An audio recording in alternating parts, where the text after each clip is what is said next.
Okay, let's begin at the beginning. Cool. Not to freak you out, but you're Bruce Springsteen. Yeah, it still sounds scary when you say it a little bit, yeah. Yeah, you're the boss. Yeah. How the heck did that happen? It's a good question.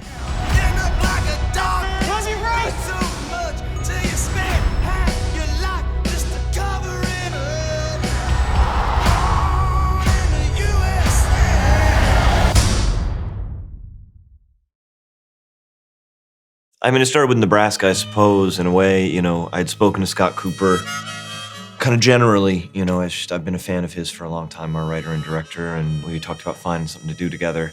He did not mention this at all in that meeting. But then a couple months later, he asked me to listen to Nebraska, which was a record I'd heard before, but not for a very long time. To be clear, out of context, he just said, could you just listen to this again? Yeah.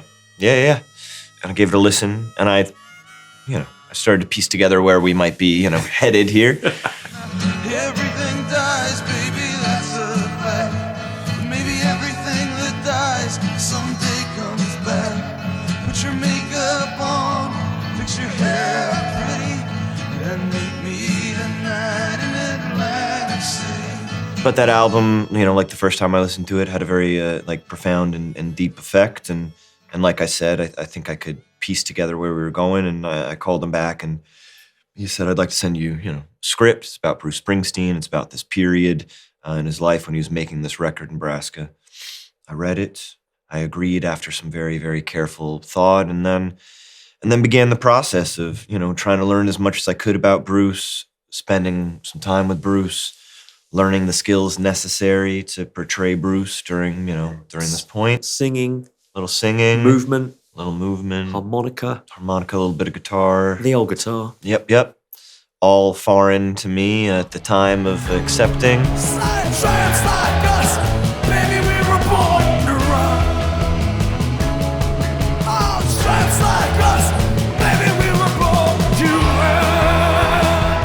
And you got the contacts? And of course, can't forget the contacts, yes. And yeah, I had about 6-7 months to get ready, but it was incredibly daunting, I think, especially in the beginning. And even as I was learning more and more about Bruce, like I grew up in Brooklyn, New York, and in the early 90s, and, I can't remember a time I wasn't familiar with the name Bruce Springsteen or at least his, radio songs. Born down in a dead man's town. The first kick I took was when I hit the ground. But yeah, the more I learned about him, the larger the figure sort of loomed, and the more spectacular he became, and especially in spending time with him. And then I kind of had to set Bruce down in my mind for a moment, I think, to kind of get started or allow myself to conceive of really portraying him. Never owned a new car before. It's awfully fitting for a handsome devil rock star. I do know who you are. Well, that makes one of us. Even though he was more often than not on set. He was around often. Yeah. Did you ever hear him go, Oh, man. any noises at all? Would have crushed me. Even the slightest noise, even his chair moving would make me go. An inhale, exhale, yeah, totally. No, he was very much, there if I needed him, but he also gave me a tremendous amount of space. In fact, we would have Video Village where everybody, sits, and Scott's sitting. And then sometimes, especially on the days when I was performing his music, they would have kind of a separate Video Village set up for Bruce and John, so that, there was an illusion that maybe Bruce wasn't there that day, and I would go and sit and sing his songs, Yeah, thank goodness for that. Yeah. Who of your friends and family, though, had the most memorable reaction to the news that you got the gig? Oh, boy. Did you get texts like, do not screw this up, bro? I mean, of course, yeah. Well, a lot of folks. I mean, the thing that happens when you take on a role like this, one, all of a sudden everybody is from New Jersey. I didn't know so many people grew up in New Jersey until it came out that I was playing this role. You're from New Jersey, aren't you? Did I not tell you? Yeah. It's funny. Yeah. I'm from New Jersey. And what's really amazing too is forgive me, I'm not thinking of a specific person in this case, but people also started coming up to me and saying, I've seen Bruce Springsteen 100 times. I've seen Bruce Springsteen 150 times. And then that pressure, of course, is just kind of expanding and expanding. But it's remarkable, his sort of, his reach and his kind of return customer rate, His cultural reach is humongous. Yeah. my dad is as chatty as I am, right? Yeah. And through pure luck, happenstance, we were in the same room together as the boss. Yeah. And someone said, does your dad want to meet him? And I went, oh my God, he absolutely would. My dad has never been quieter. I love you, Dad. Yeah. In his entire life. Yep. Not even a noise. I know your mum just started making noises. Yep. Nothing. And then the boss goes, right, do you think your dad wants a photo? Yeah. I was like, I think he does. I had the first time I met Bruce, funnily enough, I don't know, we don't have a lot of time, I won't tell the whole story, but somehow I was with Pierce Brosnan when I first met Bruce Springsteen, legend, and he's very charismatic, very confident, handsome, he's James Bond. He carries himself very well in a room, you know what I mean? Yeah. And he can drive a conversation at a dinner table.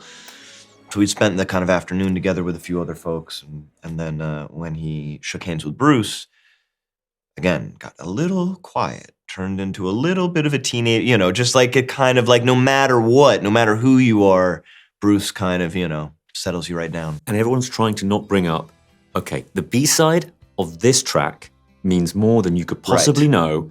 And everyone's like, Yeah. But you've been able to have those conversations. Yeah. You've been able to dig into that with him. Were you, how deep did you go? Were you like analyzing his handwriting? Because that's a decent amount of the writing process. Yeah. I mean, we were very lucky. Bruce shared a lot of his things from that time. He's got all this like archival wardrobe, and we got to use a lot of stuff. The props department got to see all those original kind of notebooks and writing. And so, yeah, I pretty much had at my place in Hoboken, a copy of all of these notebooks that he was writing and using in that process. So I got to like look at those every night, do some tracing and trying to like find that. But yeah, I mean, he was very generous in every sense. He gave us a lot of things that helped us to make the film. And he gave you a Gibson. He gave me a Gibson J200, 1955. Yeah. After the first time we met, that's the guitar I learned to play on. It might be the nicest guitar anybody's ever actually learned to play on, or the most inexperienced person in the world to hold a guitar that sort of beautiful. Yeah. And do you have memorable director's notes from Scott? Let's cut. Good. Because he knows what he's doing. And He he does. knows the human being, the character backwards. Were there ever, occasionally, only on this movie notes from him? Where we felt sort of like closest in that sort of sense was the time alone in the house in Colts Neck, So much of that period is sort of like, we're doing something very difficult, which is like, Scott was able to make the creative process something very cinematic. But the creative process is something usually that's done in quite a fair amount of isolation. Mm-hmm. And usually you need sort of like a movement and action to kind of like capture people on camera. That's the real work, man. Yeah. I really felt for you. Looking back on it, I went, that is hard acting. You're not bouncing off anything. It's you, a pen, a guitar. Exactly. You have to sort of, like you say, mind read with your director. Yes. And I think that's where a lot of that came in, because Scott was just so close to that time, that material, that music, Scott's experience with the album Nebraska. He was more knowledgeable than anyone aside from, Bruce, really on that period. And yeah, there was a real closeness I think we had during that period. I think we got that. Oh, yeah, we got that one. That was also like our second week, so we were still kind of like finding all of our footing. Yeah. Hey, second week, can you just sort of learn my mind inside out? Yes. Yeah. No worries. Exactly. So this song got a name? I was gonna call it Starkweather. But now I'm thinking Nebraska. I know that you've gone so far into knowing so much about one man. Can I ask you, what's your favorite, that's in your opinion, underappreciated Bruce song? I don't know how appreciated. I mean, he plays it, I suppose. Are we taking Nebraska aside on this one? Is this okay? There's a song he performs, and a song I wasn't incredibly familiar with. It's not from Born to Run. It's not from Born in the USA, The River. But Tougher Than the Rest is a song that he performs with Patty, his wife, oftentimes now.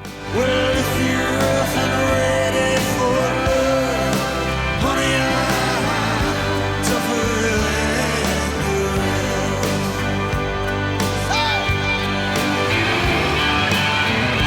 rest. It is one of my very favorite Bruce Springsteen songs. It was off a Tunnel of Love, and perhaps I find that it's like not, maybe it's more popular than I realized, but because I was so focused on this, I guess, period prior to that, I guess I feel that way about that song.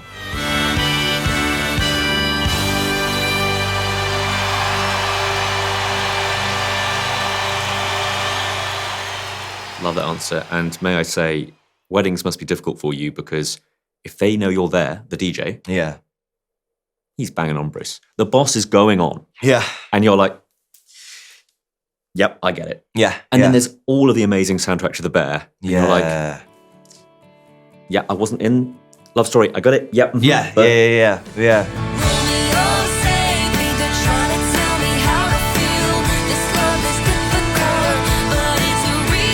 Oh man, what like one of the greatest needle drops, right? Just- Love Story in that Forks episode. It just, Remarkable.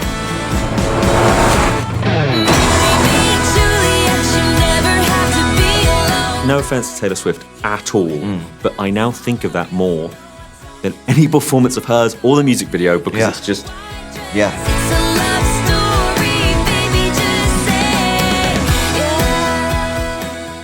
but we talk about that soundtrack. Crane Wife, How long until they can come back? 3 weeks. some like Counting Crows deep cuts. Yep.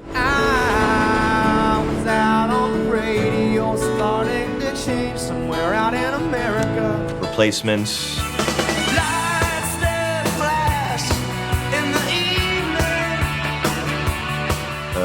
R.E.M. What kind of doctor? Emergency medicine. Wow. That sounds, intense. Yeah, it's Just yeah.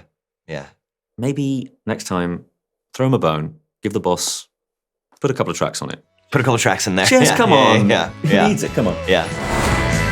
Oh, someday, girl, I don't know when we're gonna get to that place where we really wanna go and we'll walk in the sun. But till then, chance like us, baby, we were born to run. Oh, honey, chance like us, baby, we were born to run. And you must be getting closer to Stephen Graham, Yeah. who's one of our very favorites. He's the greatest. He is the greatest. And he can just jump into other characters, into other voices. Yeah. What was your favorite turn of phrase that would come out of Stephen's mouth when he wasn't in character? He so often was, but there was a lot of like improvisation in the scenes. I mean, when we first meet in the bar, it's the first scene we shot together. I say something like, "You're a good man," as we're standing up, and Stephen Graham looks at me confused as you know Bruce's father was in that period in his life, and says, "Am I?" And it was such a like profound and perfect moment, and that was all Stephen. I mean, he's amazing. I saw Stephen Graham for the first time in This Is England when I was like 15 years old. Combo, Sean, newest recruit. Sean, Combo. What are you doing? Just want to shake your hand. Did you? That was when he came on my radar, and I've been such a die-hard fan ever since. You a proper little skinhead then, yeah? Yeah. He's worked with our greatest directors. Does that meet with your approval, Helgate? My approval?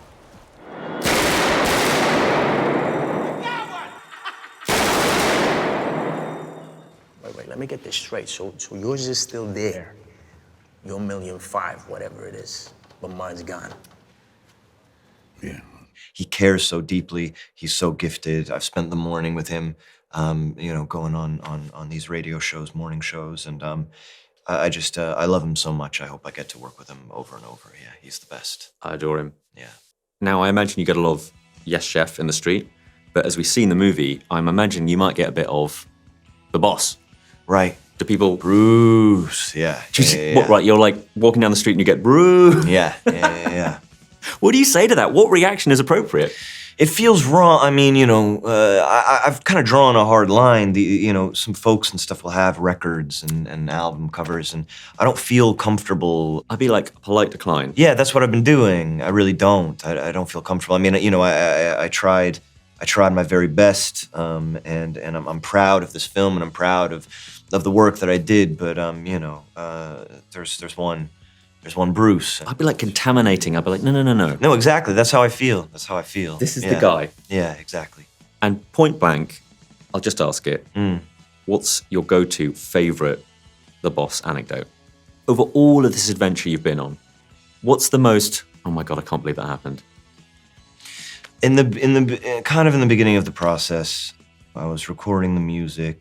He didn't know. He was like, I hung out with him at Wembley, and we met there, and it was lovely, Pierce Brosnan and all that stuff. And but he didn't know the preparation that I guess I was doing. We were very kind of separate for a lot of it until I got to New Jersey. And anyway, I was in Nashville, Tennessee, recording a lot of his music, singing a lot of his music, and that's where I really found some confidence. And Bruce listened to those songs a couple days later, and he called me and he said, you sing very well, you sound like me, but not just like me. You're making the songs your own. And it was such a beautiful moment of permission, but also such a tremendous amount of grace. And obviously I'm never gonna reach Bruce's level of singing, but even to be an artist and have a young actor performing your music, ego has to be involved somewhere, no matter how evolved you are. And just the fact that he was so appreciative of not just my singing and his closeness to him, but also appreciative in me bringing so much of myself to his music. It was just a really beautiful moment for me in the process. Well, let me leave you with this one last question. What are the 3 characteristics or adjectives you'd use to describe the man, knowing him as well as you do now? Why do we respect him so much? Well, he's incredibly generous, as I've said. He has a real gentleness. But ultimately, I think the reason his music connects with everybody is he has a tremendous amount of empathy and understanding. And I think that is what's kept all this longevity. That's why the community and the people that go out to see Bruce are so impassioned. There's no judgment in his music, only understanding, and that's a beautiful thing. Hear, hear. Cool. Stay strong. Have a nice evening. Jeremy, thank you so much. Yeah, pleasure. It was really nice to talk to you, man. Such I've a treat. Seen you on my phone many times, talking to many actors I admire. Yeah. I could only apologize. Yeah. No. You're great. Yeah. Good to see you, man. Thanks for watching. If you enjoyed this video, don't forget to subscribe and click the bell icon to keep up to date. And you can find these interviews in full on BBC iPlayer by searching Movies with Ali Plumb. Seen a man stand over a dead dog by the highway in the dead.